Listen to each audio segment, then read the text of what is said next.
I'm Dr. Jason J. Campbell, and I want to thank you for taking the time to watch my videos. This is a brief video responding to a video response. I posted a question in my Discussions in Philosophy series pertaining to the conceptual nature of what you might, the viewer might, think the analytic a posteriori might look like. Rather technical philosophical question. And I got a video response back from ianmathwiz7, who's been a regular contributor to my Nietzsche series. So Ian, thanks a lot for responding to the prompt. From a pedagogical standpoint, there's no greater sense of satisfaction than knowing that I'm helping to encourage contemporary discourse on philosophical issues. My YouTube channel is entirely devoted to philosophy. That's all that I do. That's all I'm really interested in.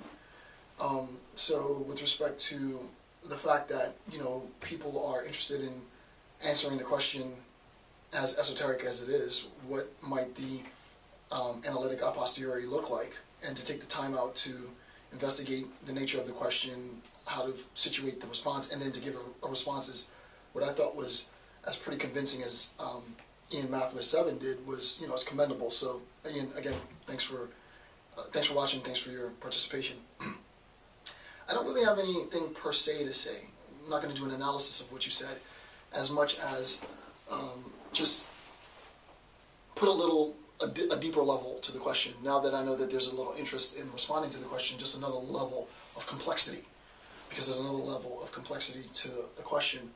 So with respect to the nature of the analytic a posteriori, we recognize what seems to be an inherent contradiction. And the inherent contradiction relies in the conflicting aspects of the analytic and the a posteriori, right? To say that something is a posteriori means that the verification of the empirical phenomena in experience is needed. It's empirical knowledge, right? This knowledge that we arrive at, empirical knowledge, is a consequence of engaging in phenomena within the world, observable, measurable phenomena. Okay, so that in a sense we would say that it's the truth of a proposition is then contingent on experience, right?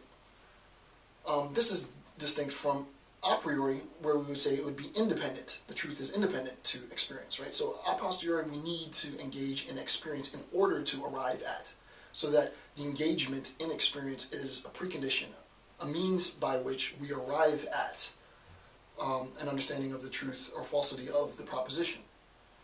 Note, as a side note, and I'm not going to get deep, that this, all of, and I really don't want to take it too deep just yet, because I want to flesh it out to see if I can get more responses or just more ideas. It doesn't have to be a video response before I really get deep into the question, because I'm going to gauge you guys before I just really let it all out.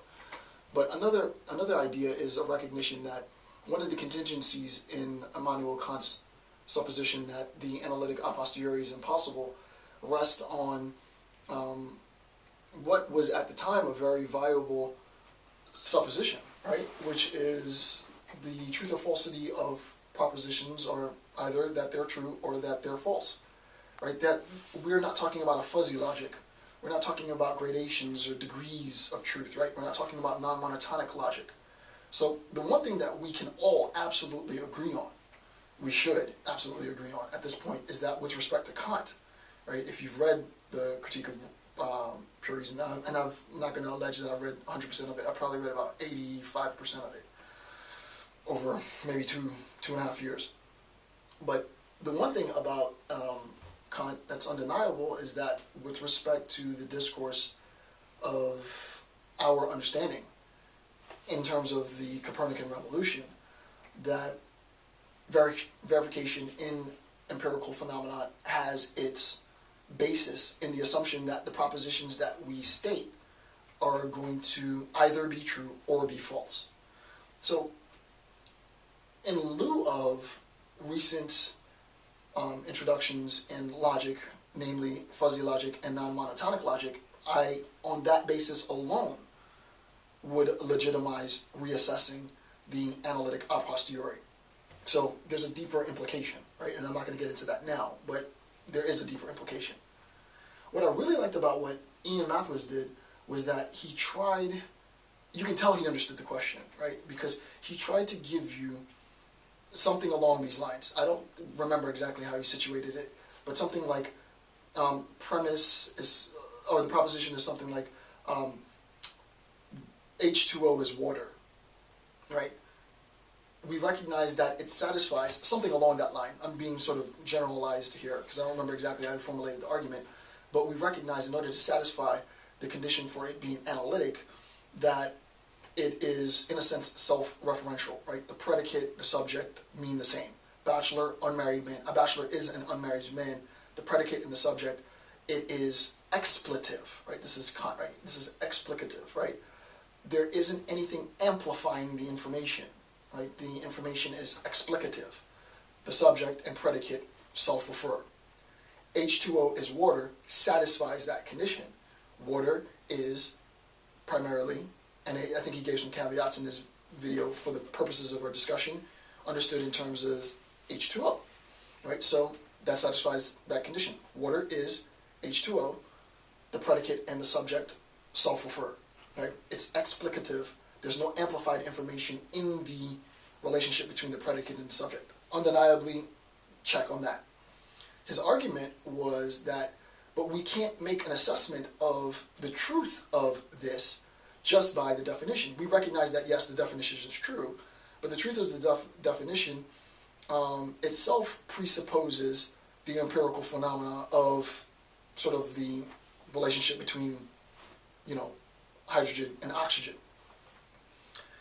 So I'll grant that. That's you know, there's critiques that you could give, but for his purposes in the video, I think he definitely made a great attempt to try to assess and to demonstrate that we could have a claim which is at least conceivably, and I read through some of the critiques and I haven't really seen any, you know, really steadfast critiques that's going to completely undermine what he said. I think he gave a great argument that we satisfy the condition for analyticity, I guess it is.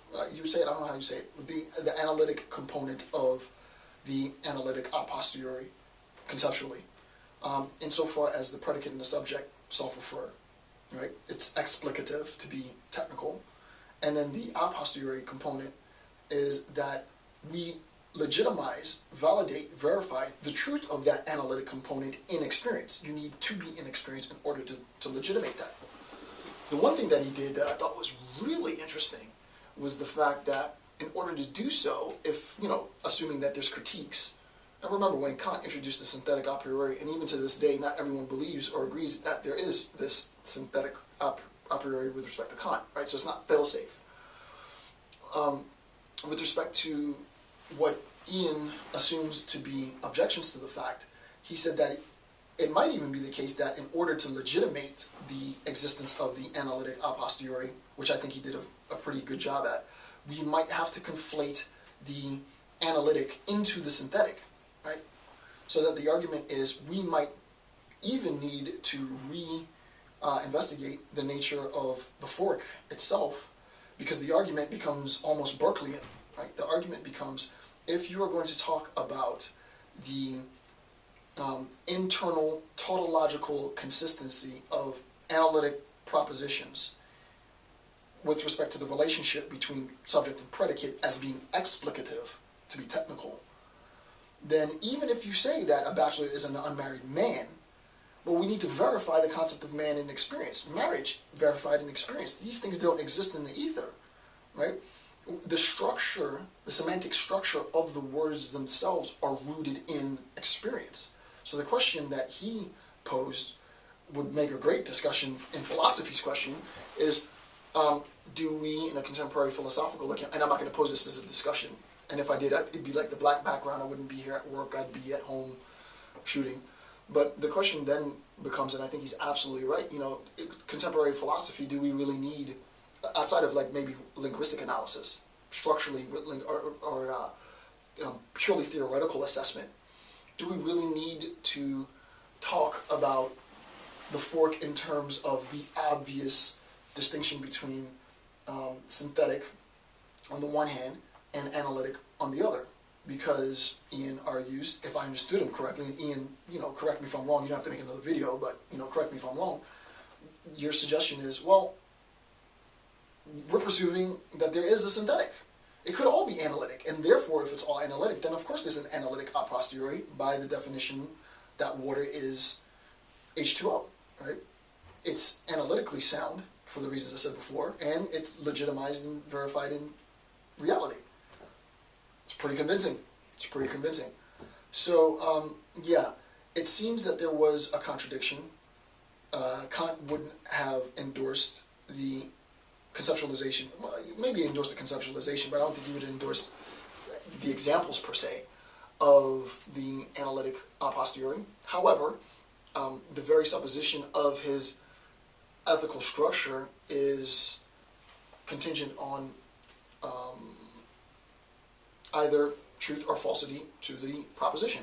There aren't varying degrees of truth. It's not non-monotonic, and it's definitely not fuzzy. Now that we do have non-monotonic logic, now that we do have fuzzy logic, and also given the fact that Ian is suggesting that we might even conceptually be able to conflate the analytic into the synthetic, I just wanted to put my 2 cents in and sort of timestamp this video and say thank you for taking the time to watch my videos. I'm Dr. Jason J. Campbell. Have a good day.